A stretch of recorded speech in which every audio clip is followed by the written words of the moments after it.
참 설교 오늘 한 21번째 시간인데 사도행전 제가 설교 거의 이제 2017년 프랑스에서 이제 한국 들어오고서 보니까 설교를 거의 이렇게 매주 해왔던 것 같아요. 중간에 뭐 이렇게 가끔 어쩌다가 이제 다른 분이 설교하시기도 했지만 설교를 쭉 하고 오늘도 이제 오전까지 이제 계속 원고를 빨리 이제 다 쓰려고 준비를 하면서 설교에 대한 혼자 생각을 하게 되더라고요. 설교라는 게 도대체 뭘까? 맨날 설교를 하고 있지만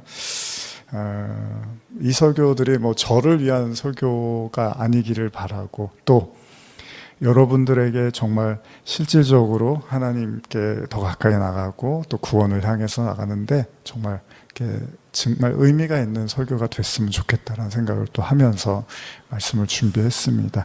우리가 항상 먹는 밥이지만 사실 제가 예전에는 아침을 잘 안 먹었었거든요. 속도 좋지 않고 이렇게 아침 먹으면 자꾸 부대끼고 뭐 울렁거리고 이렇게 헛구역질도 잘하고 예전에 그래갖고 잘 안 먹었는데 어느 시점부터는 이제 아침을 꼭 챙겨 먹고 아침을 안 먹으면 오히려 그날 하루가 힘들어지는 이제 그런 걸 느껴요. 그래서 아침에 꼭 계란 후라이에다가 밥을 이렇게 꼭 해서 먹고 하는데 그래서 어르신들이 밥심으로 산다고. 그래서 저도 이제 저희 어머니나 어르신들 인사드릴 때 꼭 식사 잘 하시라고 이제 그런 말씀 많이 드리는데, 말씀도 여러분들이 타성에 젖을 수 있습니다. 뭐 준비하는 저도 그렇지만 또 들으시는 여러분들도 매일 똑같은 얘기인 것 같고 별 차이 없는 것 같고. 그렇죠. 아침 뭐 냉장고 열면 밥하고 깍두기, 뭐 김치, 계란, 오뎅, 뭐 멸치, 뭐 새로운 게 막 있는 게 아니잖아요. 어쩌다 이제 우리가 먹긴 하지만 그러더라도 여러분들이 꼭꼭 씹어 보시면, 꼭꼭 씹어서 드시다 보면 그 속에서 또 영양분이 있고 오늘을 살아가고 또 영적으로 하나님 나라를 걸어갈 수 있는 오늘의 양분들이 분명히 숨겨져 있을 겁니다. 좀 무더위 속에서 또 이렇게 예배 드리시는 여러분들 다시 한번 축복하고요. 오늘도 크신 은혜가 함께 하시기를 소원합니다. 자, 오늘은 사도행전 10장 17절에서 48절 말씀을 좀 보려고 하는데 너무 길죠. 그래서 이제 앞부분만 읽고 여러분과 말씀을 나누고자 합니다. 사도행전 21번째 시간입니다. 여러분과 함께 읽을 본문은 사도행전 10장 17절에서 20절까지의 말씀입니다. 잠시 제가 물 한 잔 먹고 읽겠습니다.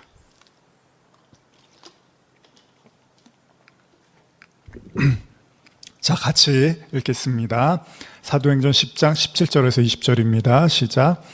베드로가 본 바 환상이 무슨 뜻인지 속으로 의아해하더니 마침 고넬료가 보낸 사람들이 시몬의 집을 찾아 문 밖에 서서 불러 묻되 베드로라 하는 시몬이 여기 유속하느냐 하거늘 베드로가 그 환상에 대하여 생각할 때에 성령께서 그에게 말씀하시되 두 사람이 너를 찾으니 일어나 내려가 의심하지 말고 함께 가라.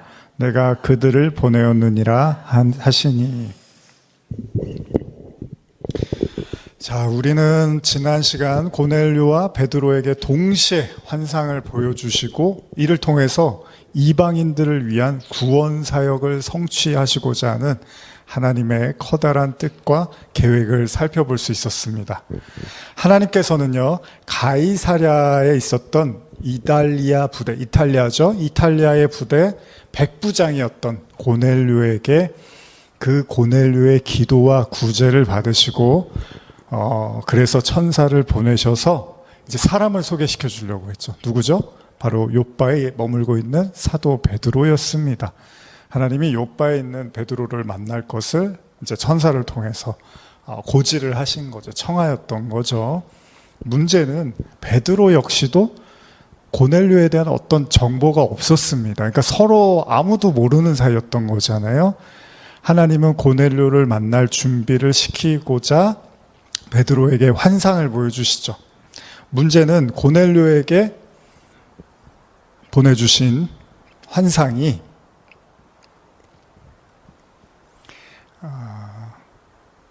구체적이고 명확하게 지시한 것처럼, 고넬료에게 그렇게 보여주신 것처럼 한 게 아니라 느닷없이 하늘에서 보자기 같은 것이 내려오고 그 속에 있는 구약에 금지됐던 부정한 짐승들을 먹으라고 명령을 하십니다. 베드로는 당황하고 뭐라 그러죠? 절대 먹지 않겠다고 3번이나 명확하게 대답을 합니다. 결국 환상은 베드로의 거절과 하나님의 청함이 이렇게 반복되다가 종료가 되게 되죠. 베드로는요, 환상에서 깨어나서 곰곰이 생각을 합니다. 도대체 이게 무슨 뜻일까? 하나님이 왜 이런 환상을 나에게 보여주었을까? 도대체 하나님이 어떤 의도를 가지고 있는 걸까? 곰곰이 생각을 하지만 쉽사리 그 뜻을 잘 모르겠는 거예요. 근데 그때 마침 고넬료가 보낸 사람이 베드로가 머물고 있는 시몬의 집을 찾아오고, 베드로는 앞서 읽은 본문의 말씀처럼 의심하지 말고 내려가서 그들을 만나라는 성령의 가르침에 따라서 즉각 순종을 합니다. 그러니까 이게 지금 다 보면 성령이 다 하고 계시는 거예요. 그러니까 성령이 아니면 이게 뭔가 만남이 성사가 어렵습니다. 그러니까 그만큼 성령이 깊이 관여하고 있는 겁니다. 자, 사도행전 10장 21절에서 23절 한번 읽어볼까요? 사도행전 10장 21절에서 23절입니다. 시작. 베드로가 내려가 그 사람들을 보고 이르되 내가 곧 너희가 찾는 사람인데 너희가 무슨 일로 왔느냐? 그들이 대답하되 백부장 고넬료는 의인이요 하나님을 경외하는 사람이라 유대 온 족속이 칭찬하더니 그가 거룩한 천사의 지시를 받아 당신을 그 집으로 청하여 말을 들으려 하느라 한데 베드로가 불러들여 유숙하게 하니라. 이튿날 일어나 그들과 함께 갈새 요바에서 온 어떤 형제들도 함께 가니라. 자, 보세요. 드디어 베드로와 고넬료가 만나게 되는데 직접적인 만남은 아직 아닙니다. 고넬료가 보낸 사람들과 베드로가 만나게 되는 거죠. 이 만남의 주선자도 하나님이십니다. 하나님이 만나게 하시는 거예요. 보니까 물론 이 만남은 굉장히 특별한 만남입니다. 베드로를 만나기 위해서 아주 먼 길을 찾아온 고넬료의 부하들이었습니다. 다시 말하면 하나님의 어떤 계획과 섭리가 아니었다면 이 만남은 성사되기가 굉장히 어려웠겠죠. 그렇기 때문에 우리는 또다시 사도행전에서 이런 만남이 얼마나 의미가 있고 소중한지를 생각해 볼 필요가 있다는 거예요. 고넬료의 부하들의 증언을 들은 베드로는요, 하룻밤을 머문 후에 그들과 함께 고넬료를 만나기 위해서 이제 발걸음을 내딛게 됩니다. 자, 이제 진짜 고넬료와 사도 베드로의 만남이 성사되려는 순간이 다가오고 있습니다. 자, 하나님께서 환상을 보여주시고 그 환상을 통해서 일하셨던 그 결과물들이 이제 두 사람의 만남을 통해서 결실을 맺게 되는 거죠. 자, 고넬료에게는 세심한 가르침이 있었습니다. 환상을 통해서. 근데 베드로는 반대로 도무지 알 수 없는 난해한 메시지가 담겼던 환상이었습니다. 그러나 고넬료 역시도 하나님께서 소개시켜 주신 베드로를 통해서 도대체 무엇을 말씀하시려고 하는지를 고넬료도 감이 잡히지 않았을 겁니다. 베드로는요, 또 반대로 그 난해한 환상이 또 도대체 무엇을 의미하는지 베드로 역시도 굉장히 어려웠을 겁니다. 자, 사도행전 10장 25절에서 29절인데 한번 읽어볼까요? 마침 베드로가 들어올 때 고넬료가 맞아 발 앞에 엎드려 절하니 베드로가 일으켜 이르되 일어서라 나도 사람이라 하고 더불어 말하며 들어가 여러 사람이 모인 것을 보고 이르되 유대인으로서 이방인과 교제하며 가까이 하는 것이 위법인 줄은 너희도 알거니와 하나님께서 내게 지시하사 아무도 속되다 하거나 깨끗하지 않다 하지 말라 하시기로 부름을 사양하지 아니하고 왔노라.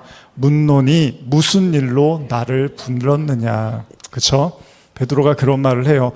나를 왜 불렀느냐라고 이야기를 하는 거 보면 베드로도 감이 아직 안 잡히고 또 고넬료도 베드로를 통해서 무슨 말씀을 하실까 잘 몰랐을 거예요. 결국 두 사람의 만남이 이루어졌습니다. 고넬료는 너무나 기쁘고 한편으로는 하나님께서 지시해 주신 사람 바로 베드로였기 때문에 그 베드로를 보자 경외감에 발 앞에 엎드려 절을 했다고 이야기를 합니다. 근데 베드로가 어떻게 합니까? 그를 바로 일으키고 그러지 말라고 이야기를 합니다. 나도 사람이다 그럽니다. 당연히 사람이죠. 그런데 굉장히 이제 이 부분 가지고 제가 어떤 분 설교한 걸 들었는데, 사실 오늘날에 이제 어떤 경우에 사역자들이 굉장히 권위적인 경우가 많잖아요. 단순히 권위를 넘어서서 거의 하나님의 자리까지 올라가는 듯한 느낌을 받는 경우들도 있죠.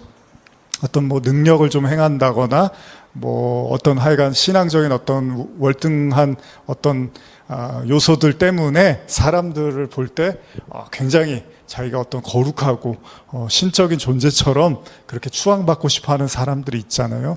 근데 베드로는 바로 일으켜서 나 사람입니다, 그러지 마세요라고 이야기를 하고 있습니다.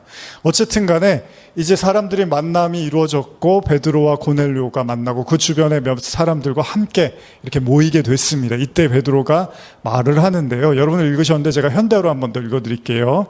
사도행전 10장 28절 29절인데, 베드로는 그들에게 말하였다. 여러분도 아시는 대로 내가 이렇게 이방인의 집에 들어오는 것은 유대인의 율법에는 금지되어 있습니다. 그러나 하나님께서는 내게 어떤 사람도 차별해서는 안 된다고 환상으로 지시하셨습니다. 그래서 여러분들이 나를 부르러 보냈을 때 나는 거절하지 않고 이렇게 왔습니다. 그런데 여러분들은 무슨 일로 나를 오라고 하셨습니까? 무슨 일로 오라고 했겠습니까? 당연히 말씀 들으려고 했겠죠. 그렇습니다. 베드로가 앞서서 받았던 환상의 내용을 분명히 베드로는 뭔지 몰라서 갸우뚱했습니다. 앞절에 보시면 그런 표현이 나오잖아요. 왜 부정한 짐승을 먹으라고 하셨을까? 그것도 다른 분이 아니라 하나님이 그렇게 말씀하십니다. 도무지 이해가 가지가 않습니다. 왜 율법에 명확히 기술된 그 말씀의 주체이신 하나님이 갑작스럽게 말을 바꾸시기라도 하는 걸까? 도대체 이해가 가지를 않습니다. 베드로는 아마 오랫동안 생각하고 또 생각했을 거예요. 환상이 끝나고 동시에 찾아온 고넬료의 부하들을 맞이하면서, 그리고 그들과 하룻밤을 유숙하면서 베드로는 꼬리에 꼬리를 물듯이 계속 생각을 했을 거예요. 그럴 때가 있잖아요, 여러분들. 그 떨쳐버릴 수 없는 어떤 메시지가 있잖아요. 떨쳐버릴 수 없는 어떤 환상이 있잖아요. 꿈이 있잖아요. 하나님이 어떤 여러분들에게 떨쳐버리지 못하게 주시는 어떤 강력한 메시지들이 있잖아요. 베드로도 그랬습니다. 계속 생각이 끊이지가 않는 거예요. 이 생각을 놓을 수가 없는 거예요. 여러분, 생각이라는 게 놓고 싶어서 놓아지는 게 아닙니다. 생각을 안 하고 싶다고 그냥 생각을 안 하게 되는 게 아닙니다. 한번 생각이 놓아지지 않으면 계속 그 생각의 꼬리가 꼬리에 꼬리를 물고 그 생각의 끝장을 봐야지만 그 생각을 놓게 되는 경우가 있습니다. 베드로가 지금 그래요. 그리고 고넬료를 찾아가는 그 시간 내내 베드로는 생각했을 거예요. 가면서도 생각을 했을 거예요. 도대체 환상의 의미가 뭘까? 그 환상의 뜻이 뭘까? 현대로 다시 한번 제가 읽어드릴게요. 내가 이렇게 이방인의 집에 들어오는 것은 유대인의 율법에는 금지되어 있습니다. 이 말을 하잖아요, 베드로가. 그런데 하나님께서 내게 어떤 사람도 차별해서는 안 된다고 환상으로 지시했습니다. 그러니까 이 난해한 환상을 베드로가 생각하면서, 그리고 자신에게 갑작스럽게 일어난 일, 그 이방인이 보낸 그 부하들이 자신의 집을 찾아오면서 조금씩 환상의 의미를 깨달아가기 시작을 합니다. 그것은 환상의 내용처럼 이방인의 집에 들어오는 것이 금지된 건데, 들어가서는 안 되는 건데, 들어가고 또 차별해서는 안 된다는 것을 조금씩 이해하기 시작하더라는 거예요. 물론 그가 앞서 머물고 있었던 요바의 그 무두장이 그 가죽을 뭐라 그랬죠? 그 가죽을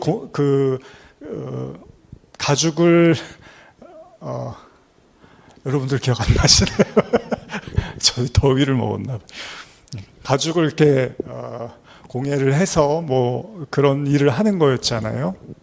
그런데 거기에도 유대인들이 업신여기던 사람인데, 그 사람이 이방인은 아니었습니다. 그래서 머물렀던 거예요. 그런데 지금은 다릅니다. 이방인들을 상대하고 있습니다, 베드로가. 지금 베드로는 유대인이 아닌 이방인의 집에 들어가서 그들을 더 이상 유대인, 이방인이라는 이분법적인 논리로 구분하지 않고 동일하게 복음을 전해야 하는 겁니다. 이제 그야말로 새로운 사역이 시작될 시점이 왔다고 해도 과언이 아닌 거죠.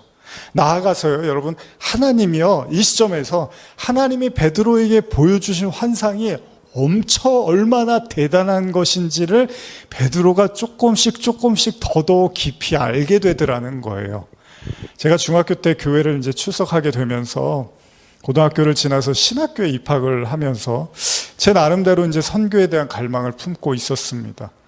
아마 저하고 같이 공부했던 분들 중에는 목회자나 선교사 혹은 다양한 사역들을 섬기면서 지금 살아가고 계실 거라고 생각이 됩니다. 학교에 가면요, 가까운 분들을 만나서 하나님에 대해서 이야기하고 한국 교회의 현실을 이야기하고 또 앞으로 내가 해야 될 사역에 대해서 고민하면서 이야기 나눴던 그런 시간들이 있었습니다.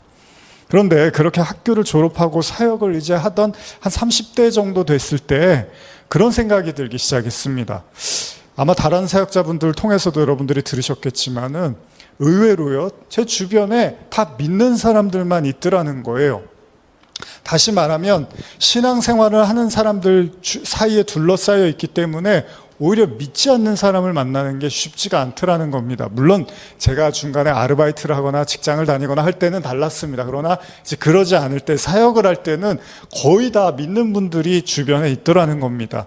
아마 이런 얘기를 저는 예전에 목사님들 통해서도 가끔 들었던 것 같아요. 목사님들이 제일 안 믿는 사람들 만나기가 어렵다고. 그런데 어느새 저도 그런 느낌을 받기 시작하더라는 겁니다. 그러다 보니까 자연스럽게 그리스도인들하고만 대화를 하게 되고 어느 순간에 그냥 그런 만남들만 갖게 되는 제 자신을 보더라는 거예요. 아마 베드로도 그랬을까요? 유대인으로 태어나서 유대인으로 사는 게 전부였습니다. 예수님의 제자였지만요, 예수님도 역시 유대인이었습니다. 그렇기 때문에 항상 율법을 중심으로 생각하고 살아갈 수밖에 없는 거예요. 물론 예수님이 율법을 깨는 듯한 말씀과 행동을 하시긴 했지만 어쨌든 율법이 그 중심에 있었던 거잖아요. 동서남북 사방을 둘러봐도 유대인들 뿐입니다. 그렇기 때문에 자연스럽게 이방인들에 대한 생각을 하기가 쉽지가 않았을 거예요. 여러분, 우리가 잘 아는 요한복음 4장을 보면 이방인이 나오잖아요. 사마리아 여인, 예수님이 사마리아 여인을 만나는 장면이 예수님께서 얼마나 그 당시에 파격적인 행보를 하셨는지를 우리가 짐작할 수가 있습니다. 예수님은 당시 사마리아를 지나가던 중에 한낮에 그 오늘처럼 뜨거운 무더위로 피곤해서 지친 몸을 쉬시기 위해서 한 우물가에 머무십니다. 이때 물을 뜨러 나온 여인을 만나게 되는 거잖아요.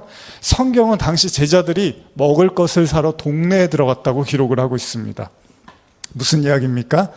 어쩌면 제자들의 입장에서는 예수님과 이방인 여인과의 대화하는 모습을 받아들이기가 어려웠기 때문에 그들이 없을 때 예수님이 사마리아 여인을 만났다는 거예요.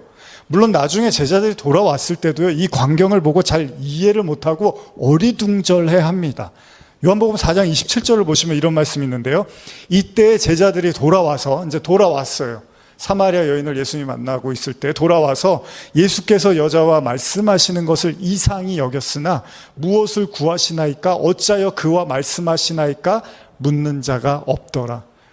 그러니까 어리둥절해하는 거예요. 그리고 왜 예수님이 저 여인과 대화를 하시지? 잘 납득을 하지 못했다는 겁니다. 어쩌면 이 장면은 이미 베드로의 기억 속에 남아 있었을 거예요. 그렇습니다. 예수님은 이미 오래전에 한 이방인 여인과 속 깊은 대화를 나누셨습니다. 물론 제자들은 본문의 상황을 잘 들여다보면 대화가 어느 정도 끝날 쯤에 도착한 것으로 보입니다. 그것은 제자들이 예수님과 사마리아 여인이 무슨 대화를 했는지 제대로 듣지를 못했다는 거예요. 그저 물이나 주고 받았을까? 그 정도로만 이해했을 거예요. 그러나 예수님은 분명히 사마리아 여인에게 생수를 말씀하셨고 나아가서 자신이 메시아고 때가 되면 진짜 하나님의 백성들에게 신령과 진정, 즉 영과 진리로 예배할 시간이 올 거라는 것을 말씀하셨습니다. 사실 제자들에게도 하시지 않았던 이 말씀, 이 엄청난 이야기를 한낱 이방 여인, 사람들이 손가락질한 그런 여인에게, 유대인들은 말조차 섞지도 않으려고 했던 그 여인에게 예수님이 이 중요한 얘기를 하더라는 거예요. 아마도 지금 이방인 고넬료를 마주치는 순간 베드로는 이 장면이 떠올랐을까요? 지금 이 순간 자신들에게 그 하나님의 뜻을 가르치고서 애쓰셨던 예수님께서 보여주셨던 사마리아 여인과의 만남, 이제 자신도 스승의 뜻을 따라 이방인에게 복음을 전해야 되는 그 순간이 오고야 만 것입니다. 물론 오늘날 우리가 이 구절을 보면서 유대인이라는 개념이 잘 와닿지 않을 수도 있습니다. 뭐 이런 거겠죠. 이 정도. 우리가 외국인들 보면 여러분들이 어떤 생각을 하시는지, 또 저도 또 타지에 있을 때 외국인으로 살았기 때문에 아무래도 현지인들을 보면서 뭐 이런저런 생각들 하고 조금 조심스러웠던 것도 사실입니다. 그러나 유대인이라는 그 베드로의 생각, 그 심정은 어땠을까라는 게 여러분도 그렇게 깊게 와닿지 않을 수도 있습니다. 왜냐하면 애초에 우리는 처음부터 이방인이었잖아요. 우리가 한국에서 태어난 이상 우리는 유대인일 수가 없잖아요. 우리 모두는 다 이방인입니다. 여기 교회 다니시는 모든 분들은. 그렇기 때문에 지금 유대인을 넘어서 이방인에게 복음을 전하는 것이 진짜 어떤 의미인지 어떤 느낌인지 우리는 알 수가 없습니다. 그러나 굉장히 중요한 사실이 하나 있습니다. 하나님께서 이 베드로를 움직이셔서 그 환상을 보여주시면서까지 이방인의 선교의 중요성을 말씀하시지 않았다면, 또한 반대로 아무리 하나님이 그 환상을 보여주시면서 강조를 하셨는데 베드로가 그 뜻을 깨닫지 못하고 여전히 율법을 운운하면서 유대인은 선민이고 그들만이 하나님의 구원의 자격이 있다고 믿었다면, 분명한 사실은 지금 저나 여러분들은 복음을 들을 일이 없었을 겁니다. 물론 하나님이 어떻게든 하셨겠죠. 그러나 이 내용만 놓고 본다면 복음이 유대인에게 멈춰 있을 수도 있었다는 겁니다. 그렇기 때문에 우리가 진지하게 살펴보아야 하는 것은 이 난해한 환상을 대하는 베드로의 모습입니다. 자신이 받아들이기 어려운 이 환상 끝에서 베드로는 이방인들을 차별하지 않으시고, 즉 사람을 외모로 취하지 않는 하나님의 마음을 보게 됩니다. 알게 됩니다. 아울러서 복음이 유대인에게만 머무르지 않고 사마리아와 땅끝까지 전파되기를 원하시는 하나님의 마음도 알게 됩니다. 물론 제가 알기로는 예수님은 평생 이스라엘을 벗어나신 적이 없습니다. 맞죠? 그러나 왜 그러셨죠? 그것은 땅끝 복음의 필요성이 없어서가 아니라 먼저 유대인들이 복음을 깨닫고 그 유대인들을 통해서 이방인들에게 복음이 전해지기를 원하셨던 거잖아요. 이건 여러분 잘 아시잖아요. 선교 이야기할 때 하나님의 뜻은 먼저 유대인들이 복음을 깨닫고 이방인에게 전하라는 임무를 주신 거였잖아요. 그리고 그 중에 한 사람이 누구였죠? 바로 베드로였습니다. 예수님이 제자 베드로를 가르치십니다. 베드로만 놓고 봅니다. 그리고 그를 위해서 희생하고 헌신하고 십자가를 지십니다. 왜요? 네가 보고 깨달은 이 복음, 이 사랑 다른 사람한테 반드시 전해야 돼. 주님은 그걸 원하셨던 거예요. 그리고 나아가서 오늘의 본문처럼 절대 깰 수 없었던 유대인의 관념을 넘어서서 이제 이방인들에게 복음이 퍼져가기를 학수고대하시는 주님의 마음을 우리는 알 수 있습니다. 그렇기 때문에 베드로는 자신에게 주어진 이 환상에 대해서 매우 진지하게 생각해야 될 필요가 있었던 거예요. 맞아요. 아니, 우리 모두는 원래 하나님의 어떤 말씀이나 그 의중을 보여주실 때는 정말 진지해야 되는 거예요. 왜냐하면 그게 단순히 나와 하나님과의 관계를 뛰어넘어서 누군가의 생명, 누군가 복음이 필요한, 반드시 들어야만 하는 그 영혼까지 미쳐야 되는 걸 수도 있기 때문이에요. 그런 의미에서라면 베드로를 비롯한 사도들의 결단과 용기, 나아가서 사도 바울의 복음에 대한 자기 부정, 이것으로 인해서 나타난 결실은 결국 오늘날 우리 모두에게 복음을 들을 수 있는 기회를 열어주었고요. 나아가 전 세계 수많은 이들에게 복음의 통로가 열리는 위대한 결과를 낳게 된 겁니다. 그 시작이 여기에 있었어요. 그런 관점에서 곰곰이 한 가지를 떠올려 보고 싶은데요. 로마서 10장 14절에서 15절을 보면 이런 말씀인데, 이건 한번 같이 찾아볼까요? 로마서 10장 14절에서 15절입니다.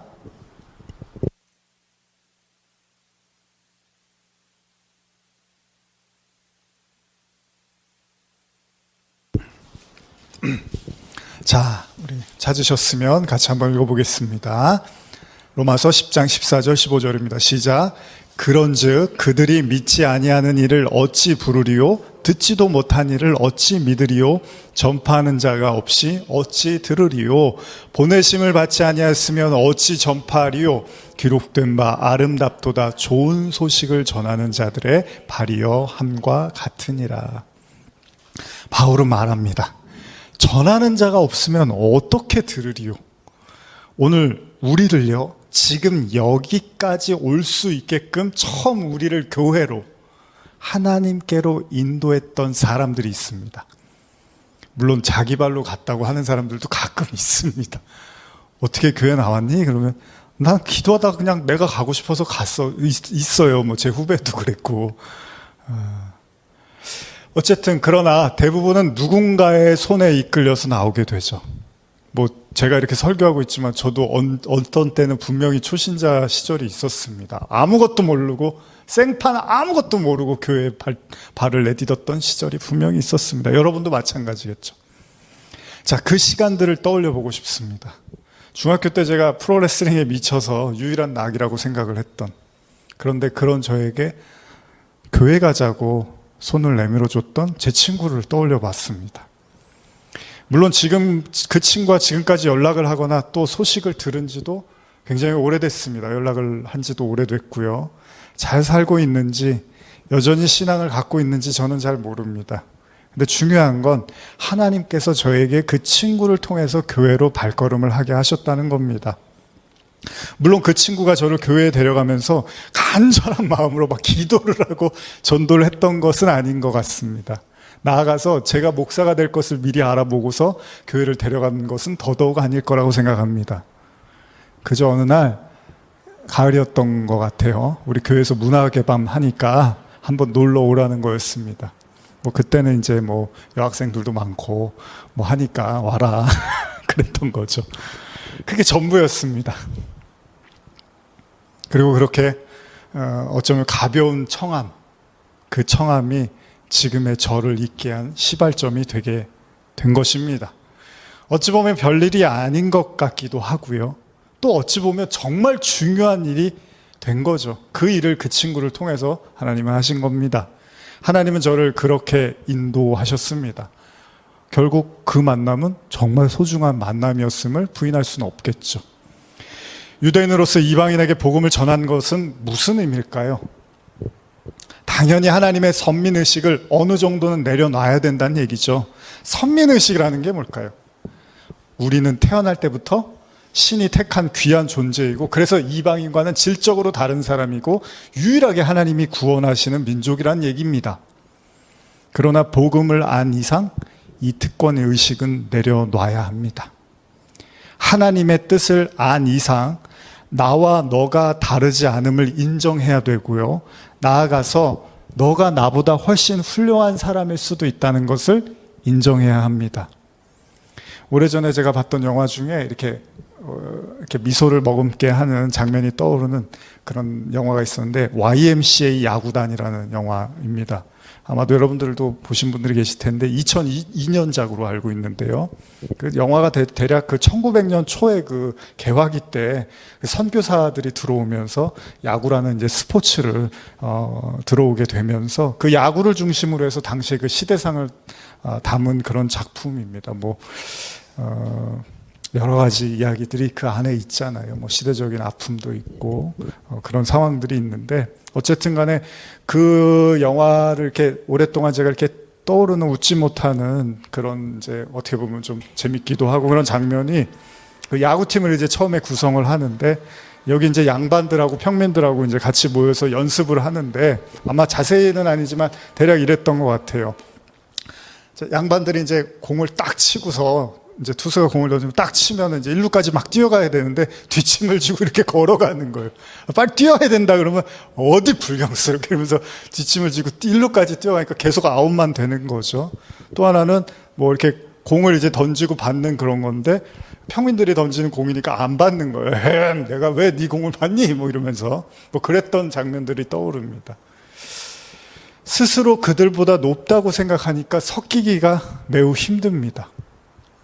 그러나 어느 정도 경기를 하다 보니까, 그리고 하나의 목적, 이겨야 된다는 그런 목표가 생기니까 점점 팀이 되어가기 시작하더라는 겁니다. 그리고 어느새 높고 낮음이 사라지기 시작을 합니다. 사실 여러분, 섞이기 어렵다는 것은요, 한편으로는 이런 걸 수도 있습니다.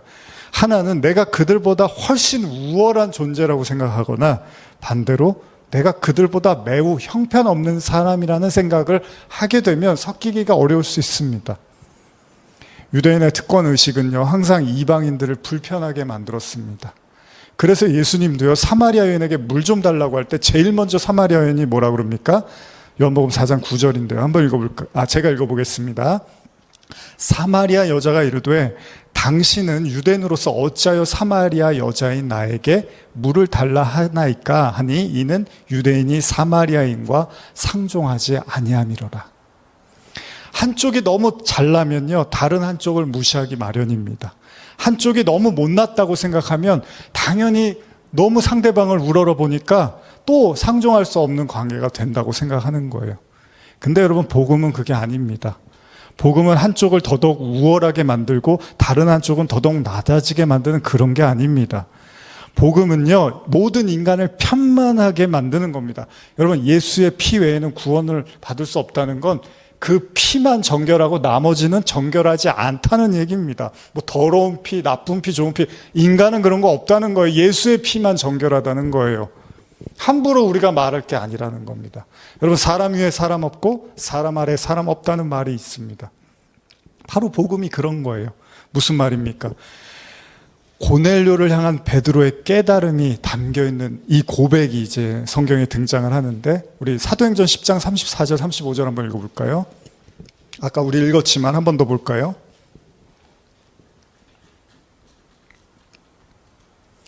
시작.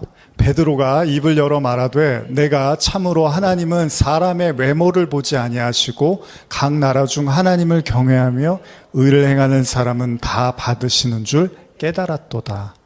그렇습니다. 이제 하나님도 더 이상 유대인, 이방인을 구별하지 않겠다는 거예요. 하나님은 사람을 외모로, 당연히 외모로 보시지 않죠. 하나님을 경외하며 의를 행하는 자들을 다 받으시는 줄을 깨달았다고 베드로가 말하고 있습니다. 여러분, 혹시 세례 요한이요, 처음 예수를 외칠 때 그 외침의 내용을 기억하십니까? 제가 한번 읽어드릴게요. 세례 요한이 이런 외침을 했는데, 누가복음 3장 3절에서 6절인데요. 요한이 요단강 부근 각처에 와서 죄사함을 받게 하는 회개의 세례를 전파하니 선지자 이사야의 책에 쓴 바 광야에서 외치는 자의 소리가 있어 이르되 너희는 주의 길을 준비하라, 그의 오실 길을 곧게 하라. 그러면서 모든 골짜기가 메워지고 모든 산과 작은 산이 낮아지고 굽은 것이 곧아지고 험한 길이 평탄해질 것이요 모든 육체가 하나님의 구원하심을 보리라 함과 같으니라. 어쩌면 드디어 베드로에게 세례 요한이 외쳤던 이 편만한 복음이 현실화되고 있는 것입니다. 높아진, 또 한없이 낮아진 그런 복음이 아니라요, 모두를 편만하게 만드는 그 복음, 모두에게 열려있는 그 복음 말입니다. 자, 여러분의 복음은 어떠십니까? 혹시 복음을 알면 알수록 여러분들은 더 높아지고 타인은 점점 낮아지고 있는 건 아닙니까? 반대로 복음을 들으면 들을수록 나는 왠지 더 낮아진 것 같고 타인들은 너무 커 보입니까? 둘 다 잘못된 겁니다. 진짜 복음은 하나님 앞에서 모두가 동일한 선상에 놓여 있다는 사실을 깨닫게 되는 거죠. 베드로가 그 환상의 의미를 어렴풋이 깨닫고 고넬료와 함께한 자들에게 여느 때처럼 복음을 전하기 시작을 합니다. 이게 엄청난 일이에요. 사실 하나님은 베드로에게 엄청난 환상을 주신 거였어요. 근데 그때였어요, 진짜 놀랄 일이 벌어집니다. 아마도 베드로는 여길 것까지라고는 생각을 못했을 거예요. 한번 읽어볼까요? 사도행전 10장 44절에서 46절입니다. 시작. 베드로가 이 말을 할 때 성령이 말씀을 듣는 모든 사람에게 내려오시니 베드로와 함께 온 할례 받은 신자들이 이방인들에게도 성령 부어주심으로 말미암아 놀라니 이는 방언을 말하며 하나님 높임을 들음이러라. 그렇습니다. 베드로가 안수한 것도 아니에요. 어떤 접촉을 한 게 아닙니다. 그냥 말씀을 전했어요. 그 말씀은 앞절에 있습니다. 여러분들이 이걸 시간 나실 때 읽어보세요.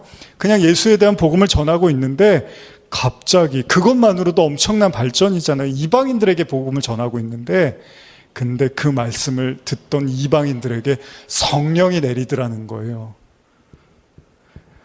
베드로가 본 진짜 환상의 의미가 바로 이거였던 거예요. 이방인들에게도 성령을 부어 주시겠다는 거였습니다.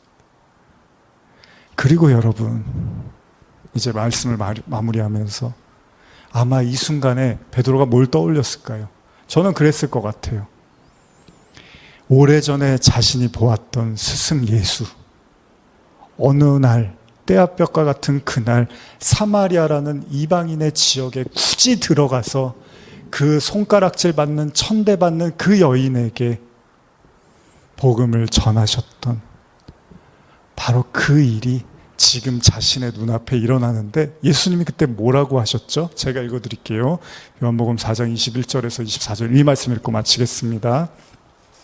예수께서 이르시되 여자여 내 말을 믿으라. 이 산에서도 말고 예루살렘에서도 말고 너희가 아버지께 예배할 때가 이르리라. 너희는 알지 못하는 것을 예배하고 우리는 아는 것을 예배하노니 이는 구원이 유대인에게서 남이라. 아버지께 참되게 예배하는 자들은 영과 진리로 예배할 때가 오나니 곧 이때라. 아버지께서는 자기에게 이렇게 예배하는 자들을 찾으시느니라. 하나님은 영이시니 예배하는 자가 영과 진리로 예배할지니라. 예수님이 오래전 사마리아 여인에게 말씀하셨던 그 영과 진리의 예배의 때 바로 그 순간이 제자였던 베드로에게 이방인들 앞에서 복음을 전하자 성령이 임하는 놀라운 사건이 되었습니다. 저는 혼자 설교 준비하다가 감동이 돼서 이렇게 눈물이 막 이렇게 마음이 좀 이렇게 울컥했는데 여러분들은 어떠신지 모르겠습니다. 오래전 스승의 모습, 스승의 가르침이 드디어 현실로 일어났습니다. 오늘 여러분들의 복음이 편만해지시기를 소원합니다. 여러분들 안에 묶여있지 않고 모두에게 흘러갈 수 있는 복음이기를 간절히 소원합니다. 우리 그런 마음으로 같이 찬양하겠습니다.